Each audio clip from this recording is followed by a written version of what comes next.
Hello tipsters and tricksters, welcome back to my channel and welcome to another vintage tips and tricks video. What have you got if you haven't got love? It is British summertime and I can tell you as an Aussie, it is bleeping warm. In all honesty, it feels like about a 38-degree Australian day, and also British houses don't have aircon.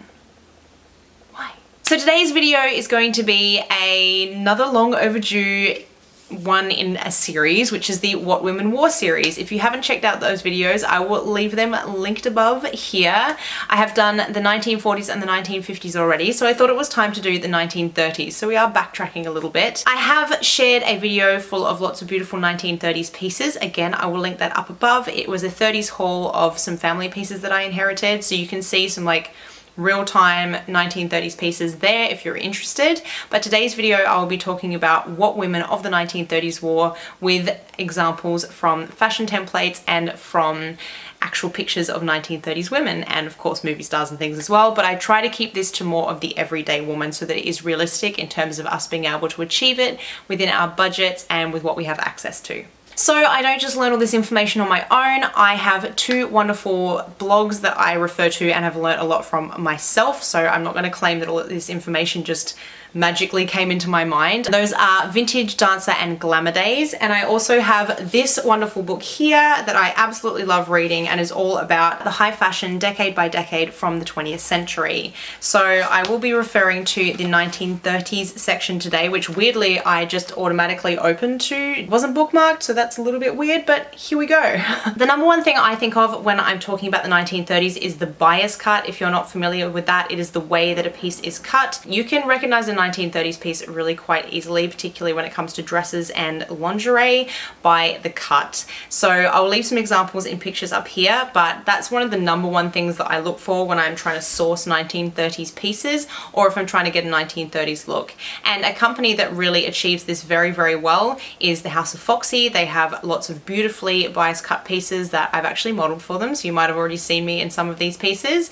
They really care about those little touches that really make a reproduction piece look authentic. So if you're looking for a reproduction that does a really nice 1930s style range, I would highly recommend checking out their stuff, because as I say, they are really on it. Movies and movie stars were really on the rise. This was the era when talkies were all the rage, when color was starting to come into cinema, and so fashion and the sort of star icon and the idea of trying to look and be like a star was really, really big. And so movie stars made a huge impact on the fashion of the everyday woman in the 1930s. So people like Katharine Hepburn, Jean Harlow, Marlene Dietrich, all these people were stars that people looked up to, and that kind of went between this incredibly glamorous style, particularly with like Jean Harlow and even Marlene Dietrich, right through to Katharine Hepburn's sort of sporty, masculine style.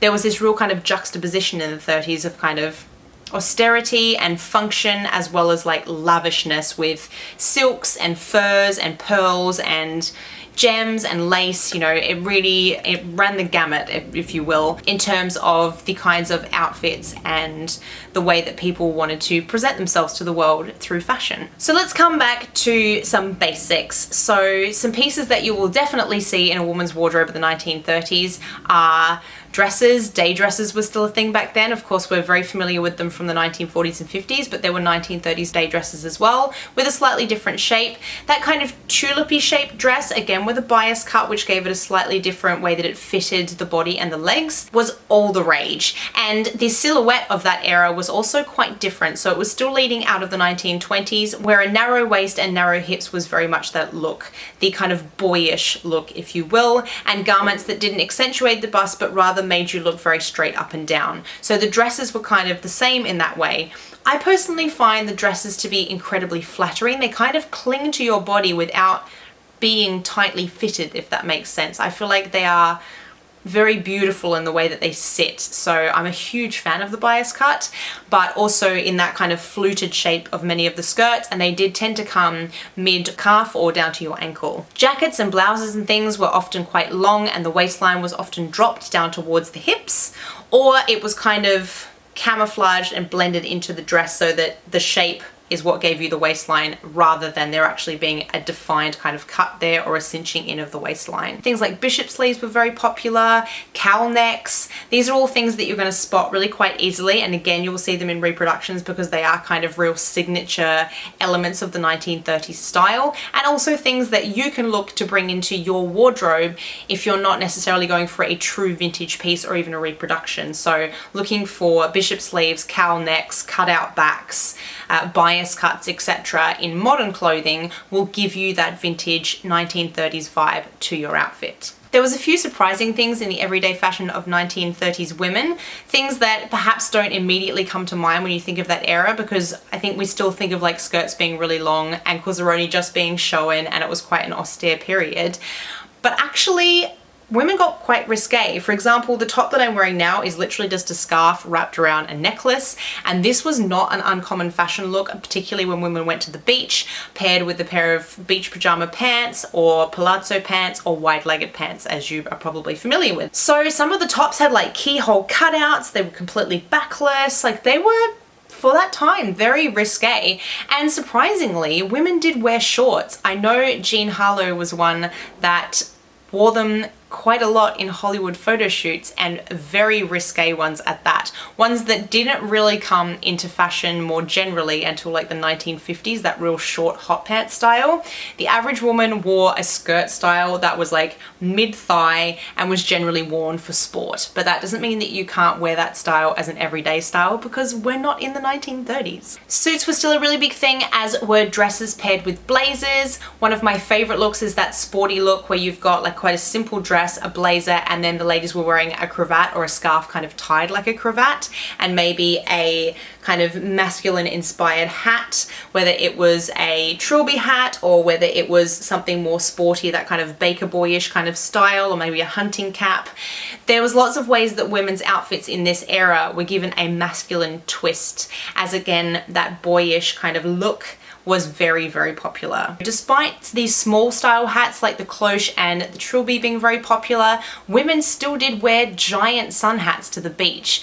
Women still revered that pale skin look, or the porcelain kind of skin look, so they did wear these giant sun hats, which I think is really quite glamorous. The 1930s swimsuits are so cute, or doing like a scarf top and pants and this giant straw hat, I just think looks absolutely divine. And sometimes they had really cool sunglasses as well. Shoes were really quite functional. There was still a heel, but as I've said about the 40s style, the 1930s still had quite a low heel in comparison to say the 50s, and that fluted shape to it, so it was very easy to walk on, and the heel sat right under the heel itself rather than sitting at the back of the heel. It meant that walking in the shoe was quite sturdy, and that your heel lasted a long time as well, and that the distribution of weight throughout your foot was quite comfortable. So things like brogues and T-bar shoes were all the rage, but there was also many other options, including strappy sandals and things. So I will share some images here so you can see the kind of options that women had during that time.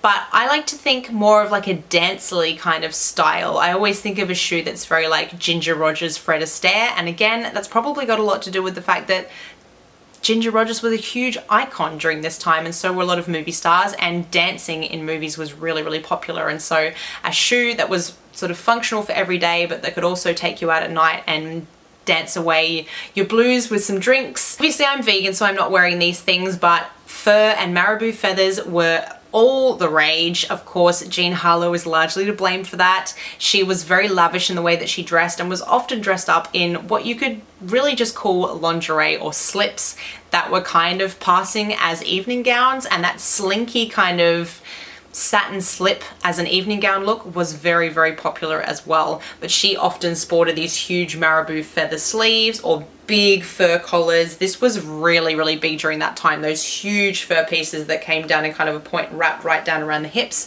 was a real thing. A lot of movie stars really loved designers like Schiaparelli, Dior. Madeleine Vionnet was a huge name, and potentially the person who came up with the bias cut. She wasn't actually the first person to use the bias cut, but she was the first person to use it very widely and to use it in dressmaking and throughout her dresses. So she is kind of known as the the mother of the bias cut within the industry. In terms of accessories, of course, we're all familiar with the cloche hat, but there was many other hats that women wore.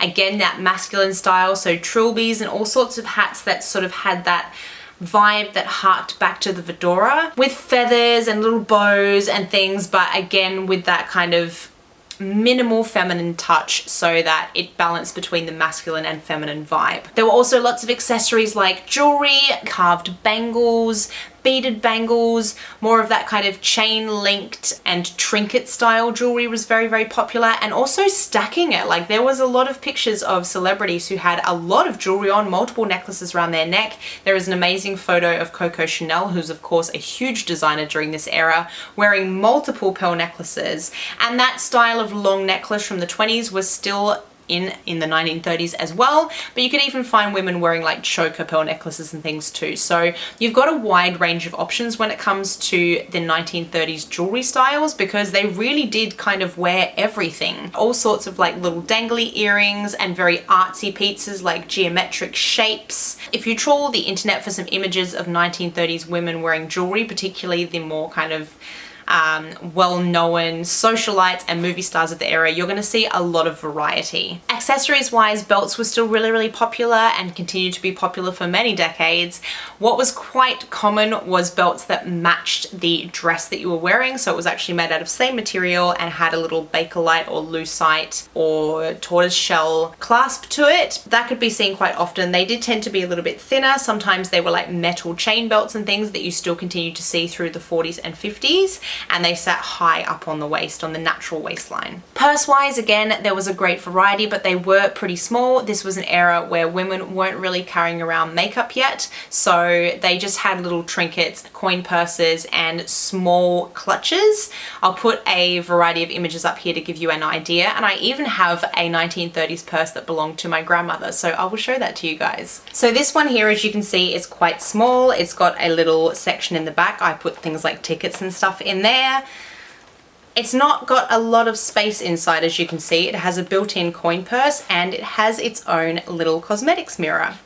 But yes, it was basically about keeping the bare minimum with you, and the materials varied greatly. So this is obviously crocodile, but there was snakeskin, there was leather, there was silk, there was crochet, you name it. There was a huge variety, and a lot of the kinds of purses that you can find today in a clutch style will again pass as a 1930s style. A lot of the time it is about the shape, and again, I will share pictures so you can have a reference. If you're looking to get the silhouette of the 1930s, I would highly recommend the brand Rego. They do an all-in-one kind of bodysuit, which is going to give you that slimmed down, like the bra shape is correct, but then it just slims you down through the hips and right through the thighs and the buttocks to give you that long, slender look, which is what the 30s was all about. The other way that designers made women kind of look this silhouette, because not many women are actually shaped like a boy, believe it or not.